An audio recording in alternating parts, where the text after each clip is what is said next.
नमस्ते, म Bhuwan Thapa, real estate Nepal, Bhuwan Thapa YouTube, Facebook, टिकटकमा सबैलाई वेलकम छ। आज सुनसरी इटहरी 5 नम्बर राजसो ढाट महेन्द्र राजमार्गबाट 200 मिटर डिस्टेन्स भएको एकदमै राम्रो ठाउँ भएको हेर्नुहोस्। घरबाट बस्नको यति सुन्दर ठाउँमा भएको 10 दूर नम्बरी जग्गा बिक्रीमा आएको छ। 30 फिट मुख र 61 फिट लम्बाइ भएको 20 फिटको बाटोमा तज भएको दक्षिण मोडा भएको यो घडेरी छ। हेर्नुहोस्, यो आली एकपट्टिको सिमाना हो, त्यो पश्चिमपट्टिको सिमाना र यता यो आली पूर्वपट्टिको सिमाना भयो।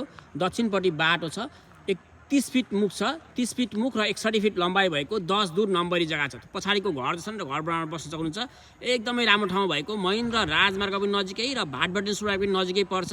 पचुर्की चोकको पनि नजिकै, इटहरी चोक पनि नजिकै भएको सबै कुराको सुविधा भएको ठाउँमा यति राम्रो घडेरी बस्नको लागि एकदमै राम्रो रेसिडेन्सियल एरियामा भएको हाइवेको नजिकै भएको घडेरी छ। फुल भिडियो इटहरी चोकदेखि यहाँसम्म कसरी आउने बाटो देखाएर डाइरेक्ट जग्गा धनीको फोन नम्बर दिएर भिडियो बनाएर अपलोड गरेको छु। डाइरेक्ट जग्गा धनीले भेटेर सबै कुरा आफैले बुझेर आफैले डिल गरिदिनु होला। Thank you.